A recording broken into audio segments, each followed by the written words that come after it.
More than 2 weeks ago, then-Collierville Fire Chief John Selberg was placed on administrative leave until further notice. Fire department staffers were informed of the change by the assistant fire chief, who was then appointed interim chief, but details were scant. The Town of Collierville said it couldn't officially comment on personnel matters, and a special called public meeting to vote on Selberg's employment status was scheduled, but it never came to fruition. At the end of last week, Selberg retired, but in the time between the notice and his retirement, rumors and speculation ran rampant. And there's still much the public doesn't know. I'm Mary Cacciola. Today, Suburbs reporter Abigail Warren has been following the story, and she is here, along with Suburbs editor Clay Bailey, to talk about what might happen now. Abigail, Clay, thanks for being here. Sure, glad to. Thanks for having us on video this time. I know. Here we are, the three of us on video. And also on a podcast if you're listening in. So before we sort of get into the whole controversy, let's talk about who is Fire Chief John Selberg, Abigail. So John Selberg was, before he took his post in Collierville, he was the fire chief in Germantown. He was there 40 years, worked his way through the ranks. He started as a volunteer firefighter at 16. I remember one time he told me he loved getting out of high school class to go fight fires. And so he would get out of class and worked his way through the ranks, ultimately becoming fire chief. He was with Germantown 40 years and was a pretty beloved fire chief in the community. So 4 years ago, in 2022, Collierville asked him to come be their fire chief. He had kind of gotten to know the Collierville leaders at the vaccination site, the COVID vaccination site at Germantown Baptist that Collierville and Germantown joined forces on. He kind of got to know the Collierville board then, and then they ultimately asked him to be their fire chief when Buddy Billings retired. Okay. And so, Clay, what happened over the last couple of weeks? Well, they started out with, we really didn't know anything, and then all of a sudden we're having reviews of what John had done. There was almost a retesting, if you will, from a year ago. And then things just kind of accelerated from there. There were problems that were brought up. And then Molly seemed to say, Molly Maynard, the town administrator, she seemed to say, look, I'm going to terminate you. Or at least she implied that, which is really kind of tough because, you know, as Abigail said, John's been around a while. Right. I mean, and it's not just the fire chief in Collierville. It's the fact that he was at 9/11. He was on Tennessee Task Force 1 and constantly went to hurricanes and stuff like that. So this was a guy who was well known. And well respected. I mean, there are chiefs meetings and everything else that he was in charge of. So, you know, when they got to this point and the friction developed between Molly and John, it really got kind of crazy because we weren't real sure by the town charter that she could do what she was doing. Right. So essentially, he was put on notice. We didn't really know a lot. There was a meeting. It got postponed. And then there were some more information came out. I guess maybe some of that information came out through documents, which we were able to get, and they sort of told more of the story. Abigail, why don't we talk about those documents, how we got them, and what did they say? So we requested, through an open records request, numerous documents. It took about a week to get them. Which is really fast, actually. It is. In terms of an open records request. Emails usually take a long time. We got them. We did have to pay for some due to the work it took to get them. But there was one closed meeting where Alderman walked out with a stack of papers. And so I submitted an open records request right then to try and get those.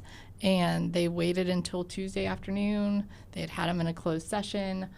We tried to fight that, hey, we should have those, and they made me wait. But it wasn't like they had to redact anything in them. They just What were those documents? What was in them? That was John Selberg's August 7th letter where he kind of responded to the complaints that Molly Maynard had made in that July 31st meeting, trying to get a better understanding of what was going on and addressed her concerns, commitments to try and fix those concerns, wanted to sit down with the board, understand what they wanted if they weren't also, if they were on the same page as Molly and not pleased with his performance. Okay, so did the stack of papers, did it include like his personnel file? It didn't have his personnel file. It was literally just a letter from Chief Selberg that said, here's some of the concerns you listed, here's some of the things we've done, here's what we're doing, and he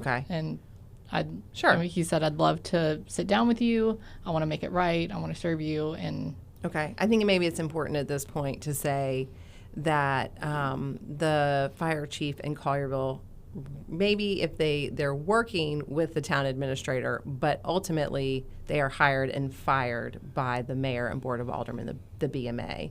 Right. So I don't really understand exactly how that works, because it's really interesting to me that the town administrator who would be running the day-to-day operations would not be sort of in charge of a division chief. Like, that doesn't make a lot of sense to me, but we also have the mayor on the board of mayor and aldermen. But in the suburbs, and you can speak to this more, Clay, it's somewhat typical that the mayor or the board of aldermen hires and fires some department heads. In Collierville, off the top of my head, police, fire, finance, and I want to say that's pretty typical for the suburbs. Yeah, I think so. And, obviously the town administrator is the one who is supposedly running the town day to day. Right. But you still have that elected mayor, and they're kind of over the board. And if the board's elected, they kind of do fall into the review to make the determination whether somebody should be fired. Now, she can come with a recommendation. Right. And I think she was prepared to do that. But she couldn't just say, you're fired. It had to be cleared by the board. It's almost a ratification of what she's asking for. Right. She doesn't have that power. No. Okay, so there was a meeting scheduled for the Board of Mayor and Aldermen to vote on Selberg's employment. That meeting didn't happen. I think the electricity. No, that was a different meeting. Meeting. They decided that morning. We found about 10:30. The meeting was scheduled for 2. About 10:30, we found it wasn't happening, and it was so that the two sides could come to some kind of agreement, Selberg side and the town. And so that's what they were trying to do. Now, the Board of Mayor and Aldermen did meet in a closed attorney-client privilege meeting. That's one where they walked out with documents that I was hoping to obtain. They did meet with their attorney. And you still went to that meeting, and I still went and sat outside just in case they happened to start deliberating, so that if they opened it up, I could be in there. Sure. They did not, but we were there in case that happened.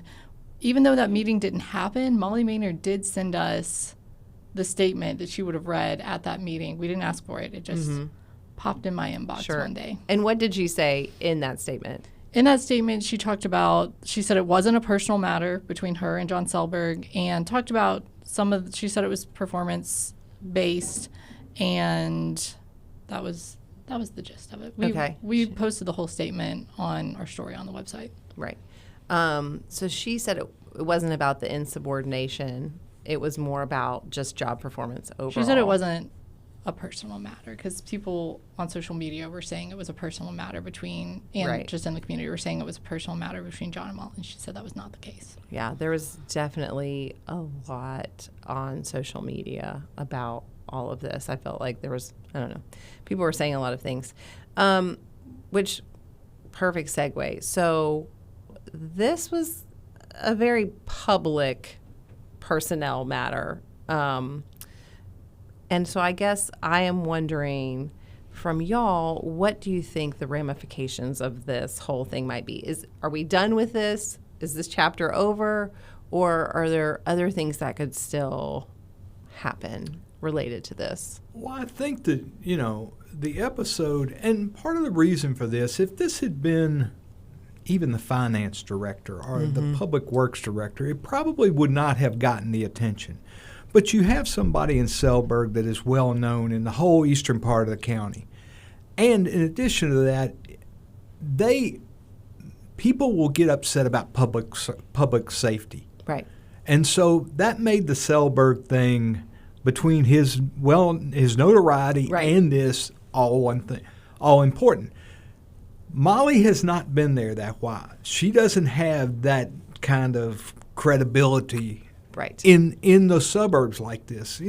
several people have referred to her as an outsider. And I know Jennifer Preston, the PR person for Collierville, gave us a letter to the editor talking about how this is kind of unfair. Yes. So I think that it is drawn attention.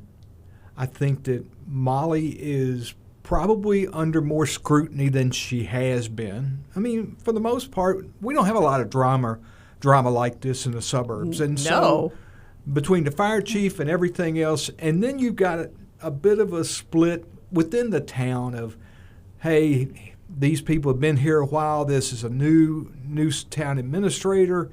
And I think all of that is coming into play. Mm-hmm. And I think it could end up holding her more scrutiny and what is she doing and how is she doing it. Right. Clay, I'm sorry, Abigail, did you have something? I mean, at any time, there's three options, right? Mm-hmm. She can stay and things stay ho-hum. She can resign, or the board can fire her. And it takes 4 votes on the Collierville board. She reports to the entire board, which is different than how it works, say, in Germantown, where the city administrator serves at the will of the mayor. This Molly serves at the will of the entire board, all 6 of them. So it takes 4 votes to fire her. But, I mean, it could really, any day, those are 3 options. They could fire her, she could resign, or things stay ho-hum. But not necessarily with the Selberg thing, although right now there's more attention on it. That's any day. And how long has she been in the job? She came at the end of 2022. Okay, so not that long. 3 years or so. A few months after Selberg was put in his role. Okay, interesting. Oh, so he predates her. By a few months. I did not realize that. Yes, James Llewellyn was still town administrator when they put Selberg in the position. And Selberg and Llewellyn have worked together in Germantown, so there's a little bit of history there. Okay, interesting. So this might shine more of a spotlight, this controversy or this situation might shine more of a spotlight on Molly Maynard's role moving forward. What do we think about this situation in terms of recruiting a new fire chief? Like, do we think there's that this makes it more challenging? I think it can. I think, anytime a guy that's got the credibility or the credentials that Selberg has within the fire service, I think that, when he gets let go or is pushed out, there's a certain segment of future fire chiefs that are going, I don't know if I want to walk into that situation. Right. But, there's also plenty of guys that are saying, I want to be a fire chief. Right, that's a good job. If you're an assistant chief at another place, or whether it's another suburb in Shelby County, or it could be a small town outside in Fayette that, you've been a fire chief there and now you want to move up. And and there's plenty of people around that would probably move up from captain or whatever to be a fire chief. And so I think it may have some issues with it, but I think that they could find a replacement. Right. They'll find someone. Oh, yeah. Yeah. And as well known and well respected as he is, I think that might be a challenge moving forward, but we'll see how it plays out. Okay. And we will be continuing to cover this story, I am sure. Yep. Awesome. Well, thank you both for being here. Sure. Thanks for having us. If you are watching us on YouTube, thanks for being here. And if you are listening to this podcast, we will have more news coming up next.